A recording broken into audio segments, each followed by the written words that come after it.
Hello, my name is Roger Noble.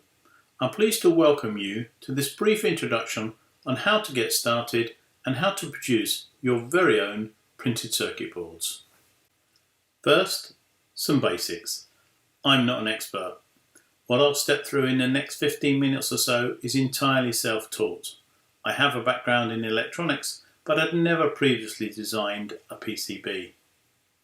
You will need a basic understanding and be able to read a circuit diagram, but no previous knowledge of how a PCB is designed is necessary. So why would you want to design your own PCBs? You can build circuits on strip board or connect together a vast array of off-the-shelf modules to achieve your results. But if you need more than a couple of boards, strip board can become tedious, and with strip board or off-the-shelf modules, size can quickly escalate, and purpose-built PCBs provide a more efficient, space-saving solution. And it quickly becomes cost-efficient over using modules, even, in some cases, for a single board. I'm going to be using a program called Fritzing. So why Fritzing? Although nominally free, and you can download all the files for free, if you want it in a single download so you can click and go for Windows, Mac, or a variety of Linux implementations, it will cost €8. Money well spent, I think. It does offer a very low barrier entry point for hobbyists like us, and is, in my view, by far the easiest PCB design program to use for the newcomer, but still capable of complex and sophisticated designs. Now let's move on to look at the basics of the application. Okay, so when you first open Fritzing, you'll see a screen a bit like this. What you see is governed by the tabs at the top. There's a Welcome tab, which is this one, which contains nothing of great interest other than perhaps your recent sketches. There's a breadboard view, a schematic view, and of course a PCB view, which is what we're aiming for at the end. There's also a code view. The code view does very little except provide you with a place where you could hold your code to keep it as a complete project with your PCB design. We won't be looking at that today. So let's look at the breadboard.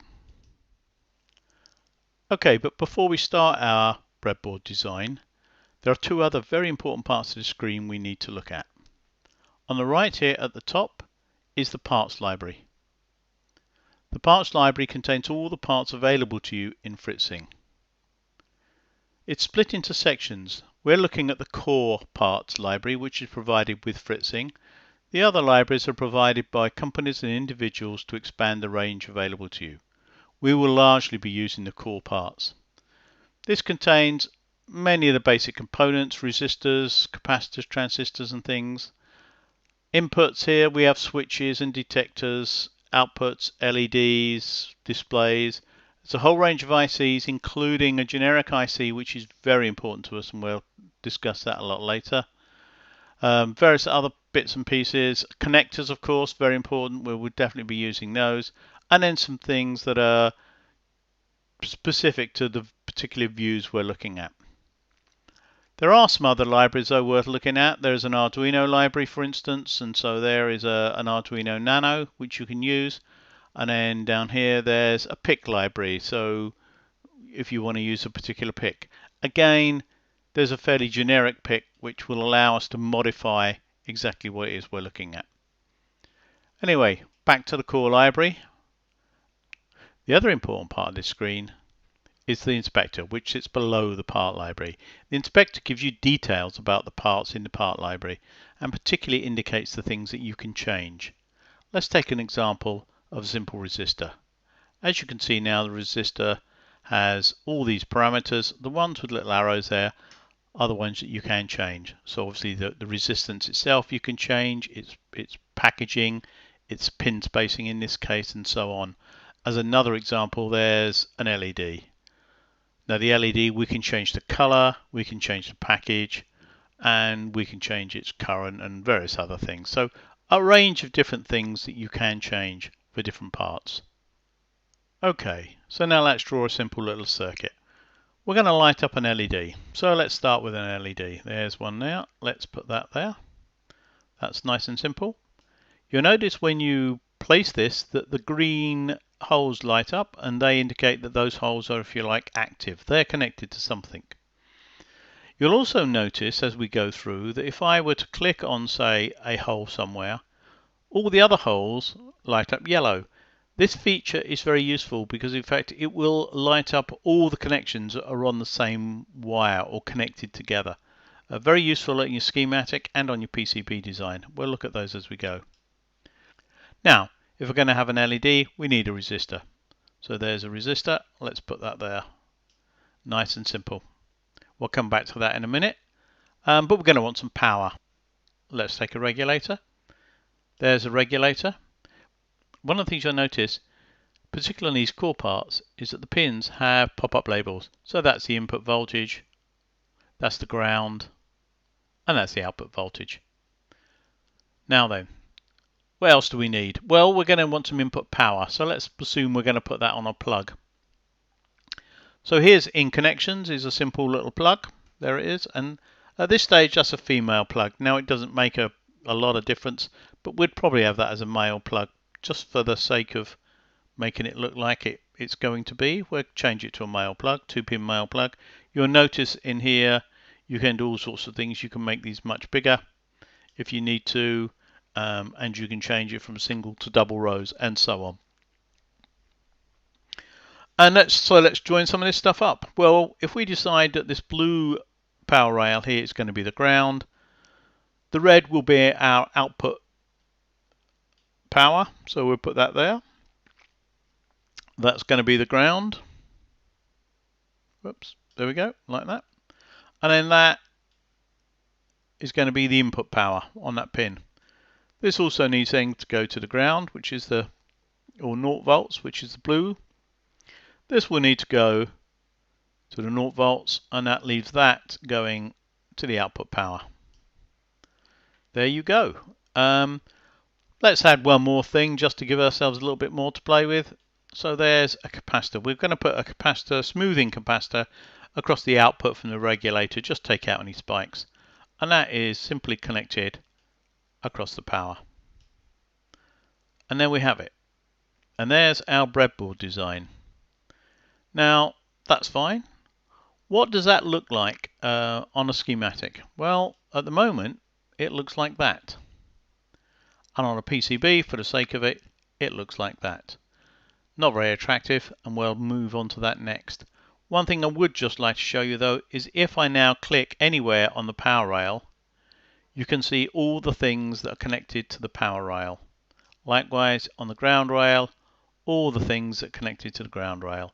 So immensely useful when you're trying to understand your circuit or understand why you might have connected the wrong thing in the wrong place. Moving on to the schematic, this is what you've got. First major thing to talk about here are these dotted lines. These dotted lines are called rat's nests.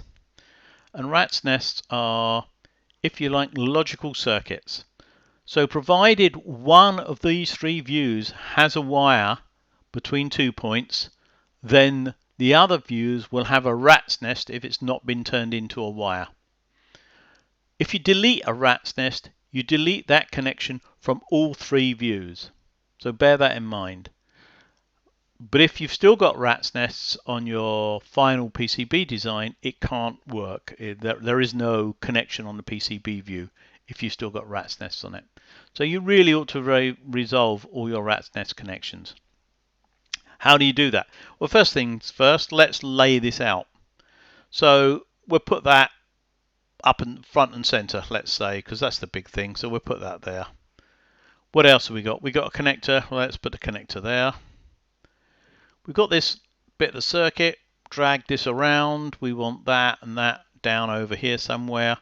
And let's have that. You'll notice that the rat's nests reconfigure automatically to take the nearest possible route to their particular connection at this stage. Whilst they're rat's nests, they will do that. Okay, so what do we want? That's our socket, so that'll sit there quite nicely actually, so we'll leave that alone. That's our power socket. What you'll notice, we'll use this as an example, you'll see the J1 there, which is its label. You see it's got a little box around it. That's because I've got this selected. When I've got that selected, I can grab that label and I can move it. I can't do that anywhere else until I select the item, and then I can move the label. Okay.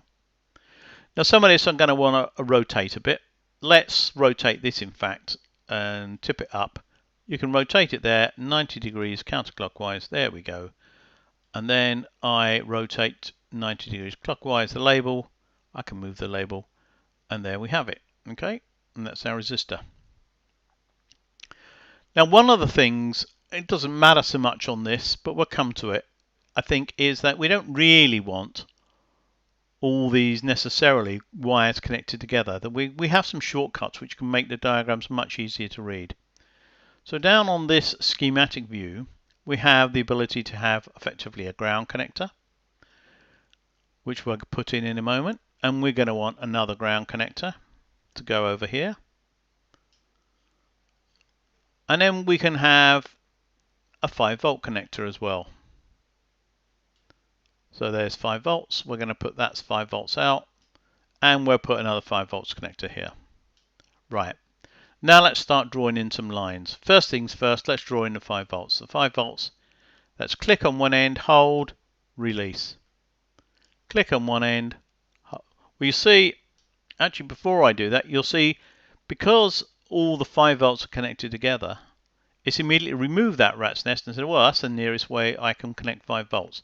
So it's a good example of how that works. Likewise, if I go from there to there, this completely reconfigures. So let's move that across a little bit. Let's move that across a little bit. Let's move that across. There we are. That's nice and neat.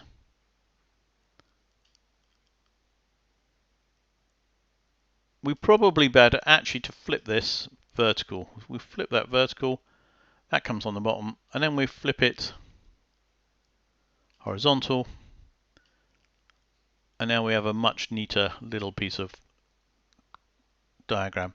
So what can we do? If we right click on that, create trace from rat's nest, right click on that, create trace from rat's nest. That's it. This we can put anywhere we like. That we can move that label. You can put it on top of the picture if you like. You can do this. So that looks like, beware, you have to have drawn a line in there first. You can't just place a 5-volt connector there. If I were to take that connector and put it on the end of something, it isn't connected. So you do have to put a wire in first if you're going to do that. So I rarely do that, and I typically would do it a bit like that, so I can at least see there's a wire. Over here then we've got our 5-volt piece, we've got our smoothing capacitor, and we've got our resistor, and we've got our ground. The other way of sorting these wires out is you just grab the wire and put a bend in it, and that creates the wire there. If you're not going to put a bend in it, it's easier to just right click and say create trace. If you are going to put a bend in it, then it's easy to do that. I can, however, there remove bend point. This is all right clicking and create trace from rat's nest. There we go. For simplicity's sake, I can change the wire color, red, red, and red. Shows me where my 5 volts are on my schematic. Control 0, again on a Mac, is a very simple and useful design because that basically moves everything so it becomes in view. So we can take that label and move it.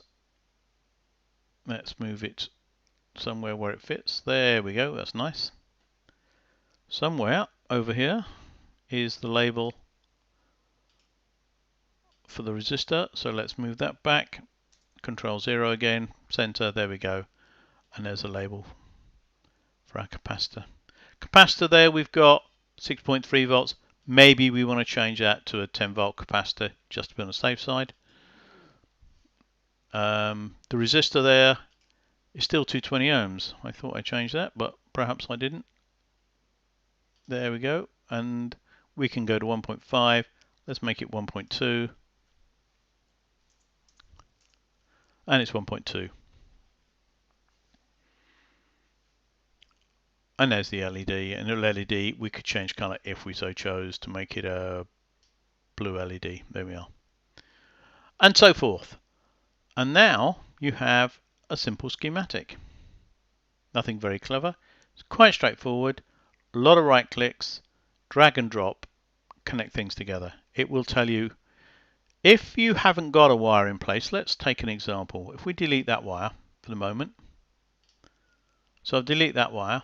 Still got a rat's nest, so our breadboard still looks exactly the same. I am going to actually just delete that rat's nest for a minute. So let's have a look at the breadboard. And on the breadboard, you know it's moved the regulator so that the central pin is disconnected. So if we take that back down again, put it back in place, go back to schematic, and I've got the rat's nest back. Okay, so that's how that goes. We will just create that trace. It will create the wire, a new wire, the same color as the last color you chose. We obviously don't want that to be red, so let's make that black. There we go. And that's a simple diagram. We go to the PCB, and the PCB still looks like that. Again, if you do a Control 0, you can see everything. You should always do a Control 0 when you go to a new view and it's in this style. Sometimes the parts can be a long way off screen, and so you really need to just go and drag them back into a group. So that's the schematic view, and now let's move on to the PCB view. So there's the PCB. Let's see what we're going to do about this. Now the starting point here is the grey board is actually your PCB. You can see at the moment it's 84.7 by 56.4, which is a default. So let's make it somewhat smaller than that. 25 by 25. See if we can get it all in that. I think we probably can. And now we can do another Control 0, and it moves it to the middle. Oh, I've grabbed a wire there. See, I've turned that into a wire, but we won't worry about that. Let's move that up, and you'll see, because I've grabbed that, it's put a bend in the wire. Do another Control 0, and now we're starting to get somewhere.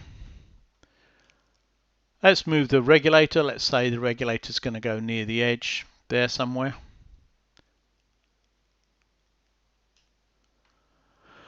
Let's put the LED down here.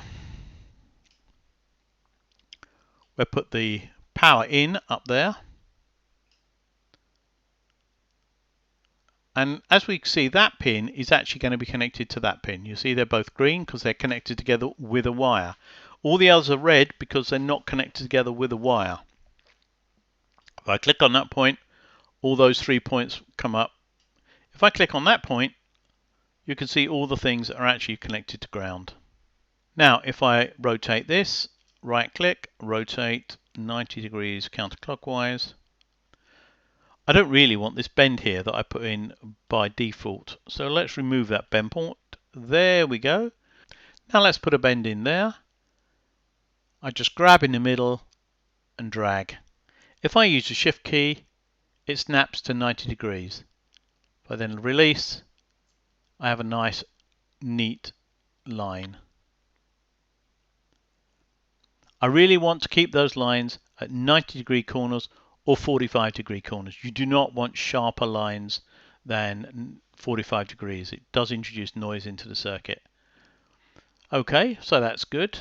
We've got the LED. That's going to come straight down there. So let's just convert that and trace from a rat's nest. Now a couple of things here to note. These lines are currently coming up orange. You have two views. This is a two-sided board. We're looking at the top of the board. If we go down the bottom here, view from above, I click on that, view from below. Orange is actually the color of the wires underneath. The top wires, and what we'll do is just say, move that to the top layer, a yellow. It defaults to orange, but it's easy enough to change.